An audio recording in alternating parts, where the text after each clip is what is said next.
So glad to be with you here this morning. I've seen a lot of new faces, and I hope that you have had an amazing week. And I hope you have an amazing week. I had a good week, and I'd like to have another good week. I think we all need some wins. What is a win to you? What kind of a win do you need? Like if something were to happen last week and you said, that was my big win last week, what was it?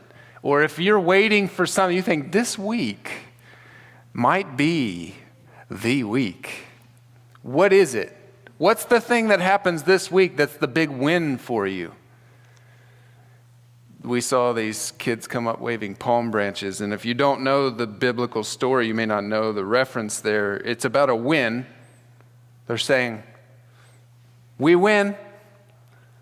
But you have to know the frame of reference, see, because in my life, and I think in your life, when you think, what do I need to achieve? What's my big victory that's waiting in front of me? I think what most of us want is a Roman triumph. Here's what happens. If you're a Roman commander and you go out to battle and you win, you come back and you receive from your legions what's referred to as a shouting ovation. That means that they will stand in a public place and they will scream and shout, and they will give you a temporary title. And if you accept that title as the commander, then you create a tablet which you present to the Senate. And when you give that to the Senate will meet and consider whether you deserve what your legions think you deserve, which is a triumph. Now, what is a triumph? I think every one of us want this. We don't just want to go through life kind of bumping into this and trying to make our way. We would like for there to be a day this week where we get a big win, and we want it to be an impressive win. So impressive that the people in our lives know that we had a win.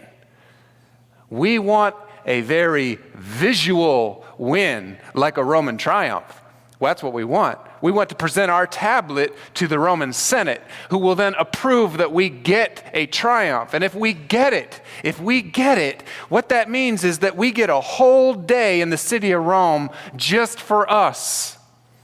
Just for me, for my victory. Look what I did, look what I won. And how does it begin? It begins with all of the important people of the city gathering together for breakfast, and I stand in front of them and I give them a speech of everything that I have been able to win this week. And after the speech, there is a parade that lasts all day long. Here's how the parade goes. First, all of the politicians of the city. And they were going on this route through the city, which I have chosen because I had a win this week. They're moving through the city. First is all of the politicians. Second are the impressive captives. So when the Roman commander has won, he will take for himself the scariest, the biggest, the most muscly, the most bizarre, the most tragic-looking captives. And they'll march right behind the politicians in chains. Look at what I have conquered in this victory this week. And then behind them, captured royalty. I beat this kingdom. And so they will actually bring the royalty of the captured kingdom in these big elaborate chains marching behind just to show, look who's been beaten in my win this week. It keeps going. After that are episodes of battle, pieces of art that have been created to show the dramatics of the battle that has been won. Sometimes even actors replaying scenes to show, look, it was almost conquered and then he won. What a great commander, this triumph. And then after that, exotic flowers, exotic animals. After that, musicians, torchbearers, flag wavers. After that, they bring the treasures of war, money and gold, all the things that were taken from the land. After that is the star of the show, you. And you come in on a great, behind 4 horses, on a tall chariot. Woo, look at you. look what you did this week. You got your win. You got your triumph. After this is a banquet. Same folks as breakfast. All the heavy hitters come to your banquet. And then at your banquet, the entire crowd of the city waits outside for you to finish your banquet. And after you're finished, they escort you back to your home and through your front door so that you can have a good night's sleep. Doesn't that sound nice? That is called a triumphal entry. And you only go through the port of triumph one time. You can't go through the port of triumph entering this city at any time of the year unless you have been granted by the Senate a triumphal entry, and then you get to use that port.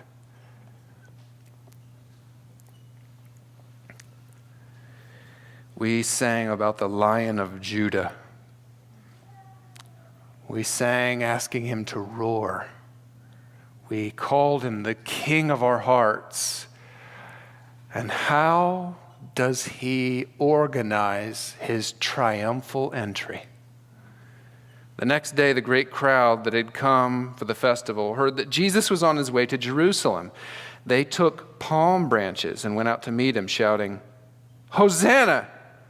Blessed is he who comes in the name of the Lord. Blessed is the King of Israel." Jesus found a young donkey and sat on it, as it is written, "Do not be afraid, daughter Zion. See, your king is coming, seated on a donkey's colt." At first, his disciples did not understand all this. Only after Jesus was glorified did they realize the things that had been written about him and that these things had been done to him. There is an impact of the triumphal entry in our lives. It is, how do you view a win? When I say, what kind of week did you have? What kind of week do you want? What is the win? Our brains a lot of times go to the very image of a Roman triumphal entry. An external, visible, celebrated victory. There's something here. What kind of war is this? Ephesians 6 says, "Finally, be strong in the Lord and in his mighty power. Put on the full armor of God so that you can take your stand against the devil's schemes." That makes sense to us. I want to take a stand, and I want you to see that I took a stand. I want you to see that I had something in my life that I wasn't okay with, and I beat it this week. Give me my triumph. I want you to clap for me. I want you to be proud of me. I want you to pat me on the back. That's external, it's visible, and it's celebrated. I want it. There's something that's happening here, though, in this triumphal entry. There's an examination that we need to have, because there are some places in my life where I want to just show up and show you what I did. Like, I don't want to work out, but I do want to be ripped. All right? So I'd like to just show up, and everybody's like, "Oh, come on, my own wife is the only one to say an amen to show me showing up ripped." But I've said this for years, and I do nothing to make it happen. But I still kind of would like it. I would like to bulk up.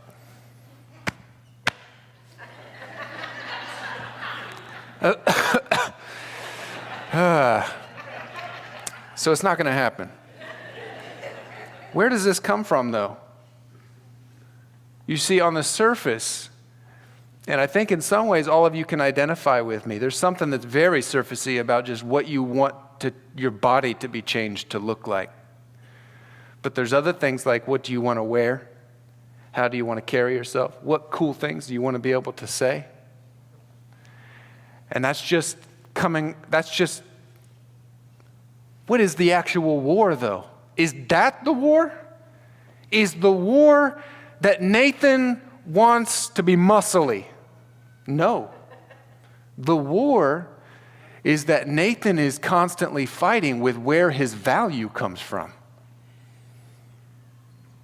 Ephesians 6:12, the next verse. For our struggle is not against flesh and blood, but against the rulers, against the authorities, against the powers of the dark world, and against the spiritual forces of evil in the heavenly realms. That's way more complicated than just picking up a dumb sword and swinging like a dumb soldier.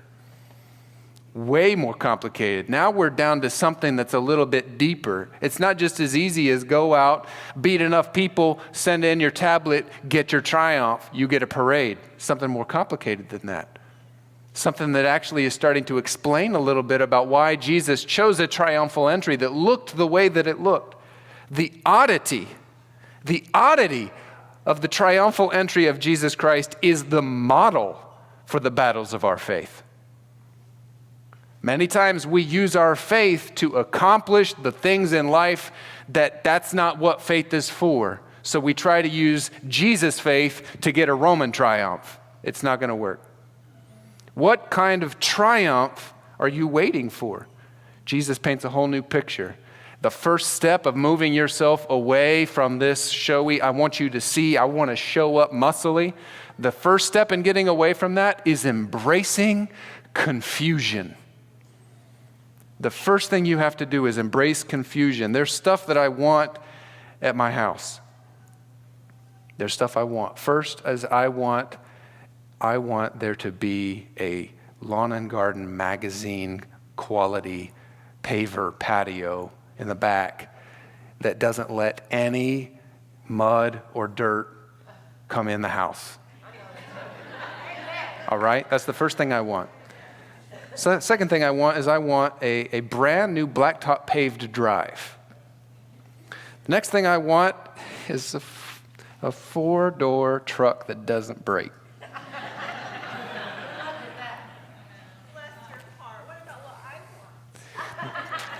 The next thing I want is a bigger wood shop. The next thing I want is a lazy boy that's called Dad's chair. The next thing, no, I don't even have to write it. Everybody just knows. Everybody just knows, oh, that's Dad's chair. You can sit on it until I come in, and then it's my throne. I don't even have to say, excuse me. And the next thing I would like is a TV that's not burning out down the middle. And the next thing I'd like is a half-court basketball court. Now, here's the thing. You too.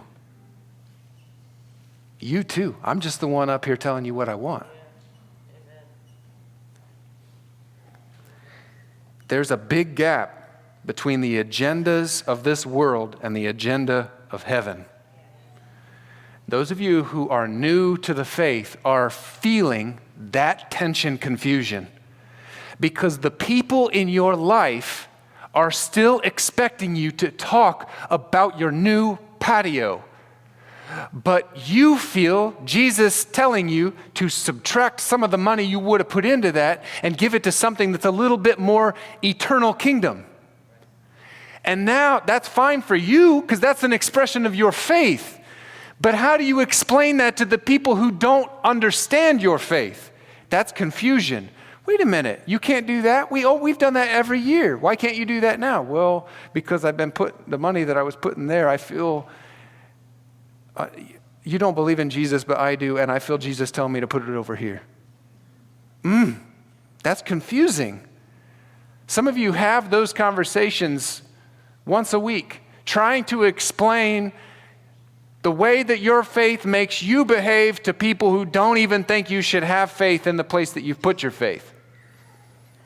This confusion about Jesus is ancient.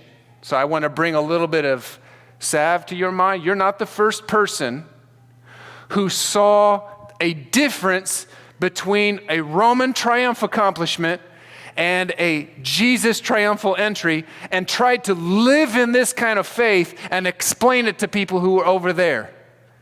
How is it that your life looks this way and you are happy, but you don't have all of the stuff that looks like this over here? You don't have the American dream. And it appears to be your fault because you keep living by faith. This faith is not paying off, but you're trying to stay diligent here. That feeling of I'm kind of out, like you guys get to do stuff I don't get to do. So is that Jesus' fault? I thought you put your faith in Jesus. Shouldn't Jesus provide you that stuff? That's ancient. I want to show you a picture of something. This is from before 200, and it's famous. It's a famous piece of art that may be, there's another piece of art that contends with it, but it could be the oldest piece of art ever to show Jesus. It's called Alexamenos Graffito, which means Alex graffiti in Greek. Alex graffiti. Now, there's a better picture of this. That's the actual, now there's the drawing. What you see is on the left, that's Alex. And this picture was cut into the wall of a house in Rome. And then there was stuff built over the top of it. And as they excavated, they found this. They cut out that section of a wall. Now it's in a museum, obviously. But this is a piece of graffiti making fun of Alex. That's Alex, and he is worshiping. And that's Jesus on the cross with a donkey head. Because what kind of a ridiculous king would have his triumphal entry on a donkey? And the words say, Alex worshiping his God. How many of you feel that maybe on the bathroom stalls of the places where you work, this is in Sharpie? Nathan worshiping his God. He has nothing that we have. Do you sometimes feel that worshiping a God of this kind of a triumph costs you something in your reputation?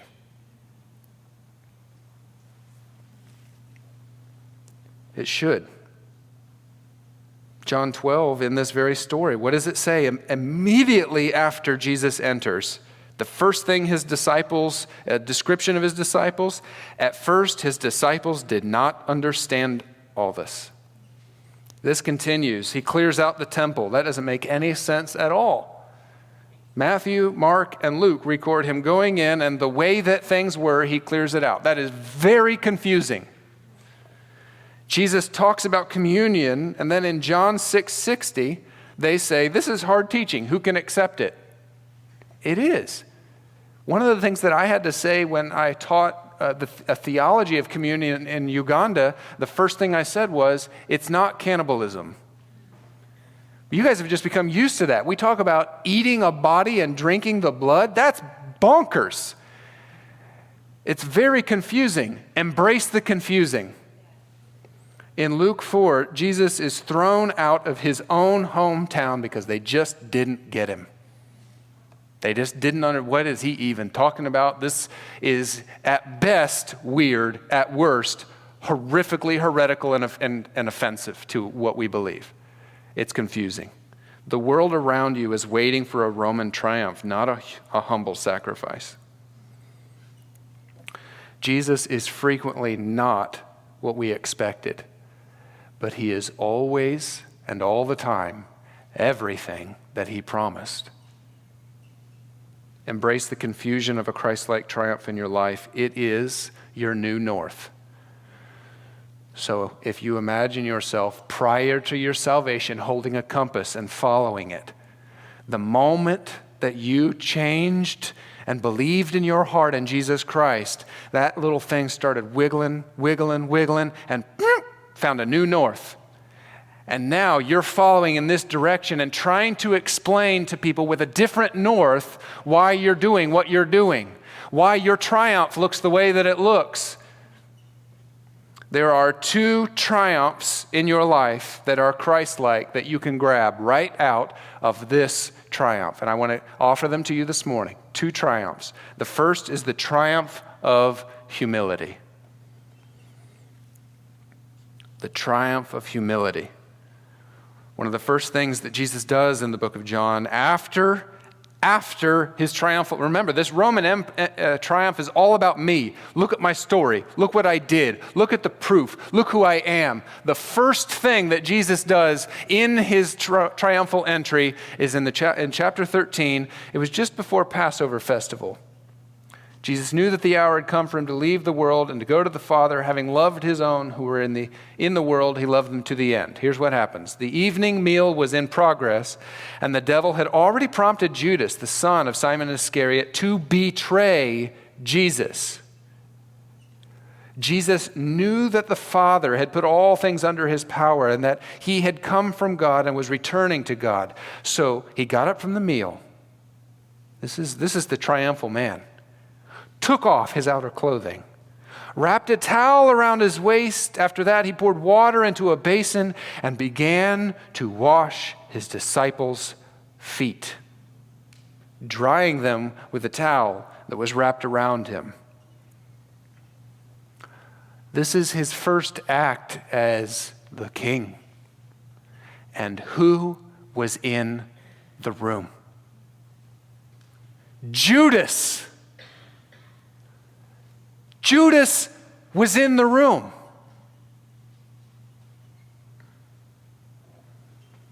Verse 11, for he knew who was going to betray him. It's not that Jesus was blind to this betrayal. Jesus knew that Judas was going to betray him, and what did he do anyway? Jesus entered triumphantly, washing the feet of a betrayer. Who has betrayed you? Who are your betrayers? How do you feel about them? Now, what is the Roman triumph over a betrayer?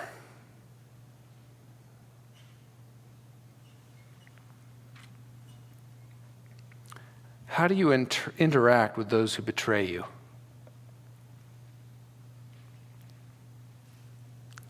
Is this good leadership? Is it? It's a hard thing for me to say.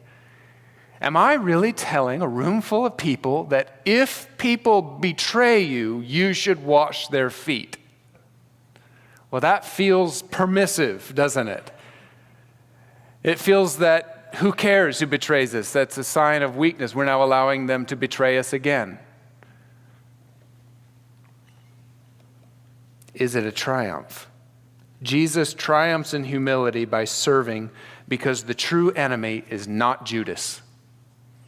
The true enemy is pride and selfishness in Judas. That's confusing. Everyone in your life, everyone that you have ever met, will either intentionally or unintentionally hurt you, betray you, backstab you, undercut you, crush you, discourage you. Everyone. The triumph of humility is separating them from what is wrong. That's the confusing thing that Jesus is able to do. If he can't do that, he can't be sacrificed on the cross for us because we all betrayed him. We all betrayed Jesus. When Jesus said, "Now is my time, take this cup, but if you can't, not my will, your will be done." When he said, "Your will be done," what he was saying was, even though you and I have betrayed him, he's going to love us. That is the triumph of humility. Who's betrayed you? Who has hurt you? Christian humility is the emptying of pride, and then that same space is filled with God's value. It's our greatest strength. And humility is the beginning of hope. The people in your life who do things that hurt you, they don't have a road out of hurting unless someone comes to them humbly.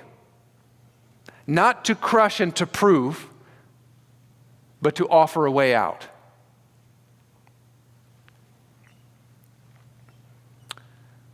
Humility sees that value comes from above. And when we operate with the triumph of humility, it gives us the freedom to celebrate those around us, to encourage those around us, to stand in support, to even if someone is better than us at the thing that we want to be good at, to celebrate them. Because we know in the triumph of humility that our ability to perfectly execute the thing we care about is not where our value comes from.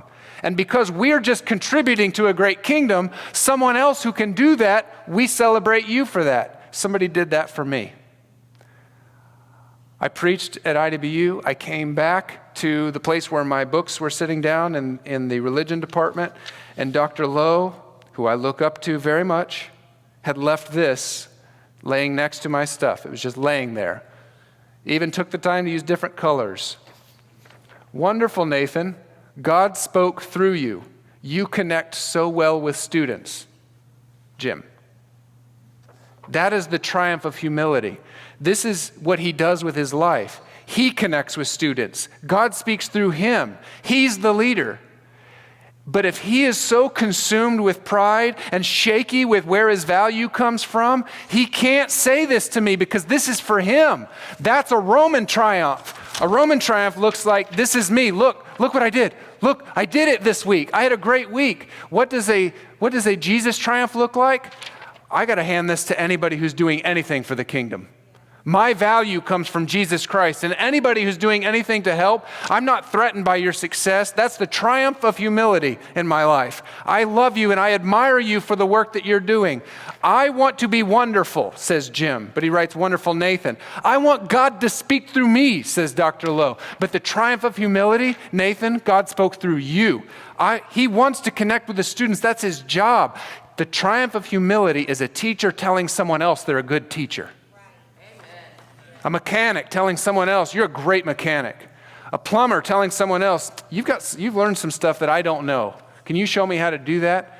That is confusing, and it is not a Roman triumph.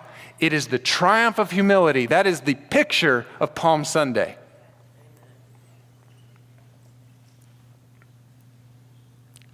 The church will most powerfully encounter Christian love through Christ's triumph of humility.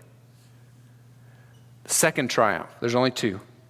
Triumph of humility. Second is the triumph of sacrifice. John moves from the triumphal entry. If you look in the middle of John, verses 12 through verses 19, moves immediately to the prediction of death. Verse 27. Jesus says, now my soul is troubled, and what shall I say? Father, save me from this hour? No. It was for this very reason I came to this hour. Father, glorify your name. And the language from Jesus is consistent. This isn't weird. Jesus says this kind of thing all the time. This is our triumphal king, our great Lion of Judah, who speaks like this. John 15, greater love has no one than this, to lay down one's life for one's friend. He says again in Matthew 20, instead, whoever wants to become great among you must be your servant. Whoever wants to become first must be your slave. Just as the Son of Man did not come to be served, but to serve, to give his life as a ransom for many. Our Christ on a donkey is the very picture, the very model of our faith. What does it mean for us today? Your next big step of faith may not be on floors of gold and marble, but in the dust of sacrifice. Who do you need to sacrifice for? It's possible if you have reached a plateau in your faith, it's because you are using your faith to celebrate yourself. Perhaps your next big growth spurt in faith is in the dust of sacrifice. Just like our Lord Jesus. He deserved this Roman triumph. and we want to see him ride on clouds of thunder, don't we? But how did he save us? What model has he given us thus far? A donkey with little palm branches, so confusing that they made fun of him. Where do you need to practice this? I want to tell you a story about my daughter Maddox and her 5th birthday party. Was it her 5th? For her 5th birthday party, and I'm giving this to you as parents, those who are in who are children, experiencing in your life the triumph of humility and the triumph of sacrifices for every age. For her 5th birthday, Maddox, whose birthday is in the middle of November, just a few days before Thanksgiving, decided that rather than presents, she wanted to receive ingredients, lots and lots of ingredients for Thanksgiving meals. And so she started collecting and collecting and collecting cans, turkeys, bread, collecting and collecting and collecting. And then, with the help of her mom, organized how to put all these together, even with aluminum tins, so that you could put the turkey into the oven. And then organized to borrow the church van or a van of somebody in the church, and got lists of names of people who maybe had gone through hard time or were people in need that could not afford a Thanksgiving dinner like this, and went to their door and just dropped it off and just said, "Enjoy your Thanksgiving," and then went to the next house. And it was her favorite birthday. What is one thing you can do that in your life is a triumph of humility or a triumph of sacrifice? Is there someone that you've been just waiting for the right time to finally pay them back and give them an earful and explain to them just how their betrayal cut you? The triumph of humility is to serve them, because your humility in their life is their road out. Is there someone that you need to sacrifice for? That means that there's something you could have gained for yourself, but this confusing triumphal entry of Jesus has compelled you to set aside the thing for you, to set aside the thing for them.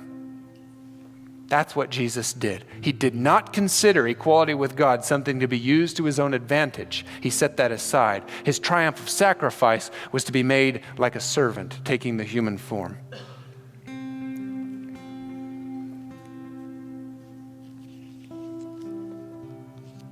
For I was hungry, and you gave me something to eat. I was thirsty, you gave me something to drink. I was a stranger, and you invited me in. I needed clothes, and you clothed me. I was sick, and you looked after me. I was in prison, and you came to visit me. And then us righteous, we will answer him, and we'll say, Lord, when did we see you hungry, feed you, or thirsty, and give you something to drink? When did we see a stranger and invite you in, or needing clothes and clothe you? When did we see a sick or in prison or go to visit you? And our King, our Lion of Judah, will say back to us, truly I tell you, whatever you did for one of these least of these brothers and sisters of mine, you did for me. There has not been a Roman triumph. There has been a humble, sacrificial king on a colt. What is your next great triumph of humility? Some of you knew within moments of me describing what a triumph of humility is, you knew within moments the wrestling place in your heart that you've known what you were supposed to do. You've known who you had to forgive. You've known what you needed to let go of, but you've been viewing it as a loss. If I do that, then I can't fight it anymore. It is a win. The triumph of humility. Sean told me the song is 6 minutes long. 6 minutes. What is your next great triumph of humility? Is there some sacrifice you need to make that you've been gathering around yourself all these things? A new, nice paver area. I'd like a new truck that won't break down. Is there something you need to set aside and say, the next great step of faith for me, the thing that's been holding me on this plateau of faith, is that I've lacked a triumph of sacrifice. And that's my next step. You have time here at the altar, 6 minutes-ish. Let's take this time and use it wisely. Stand together. Let's sing, let's worship, and let's ask Jesus how we can enjoy this kind of triumphal entry.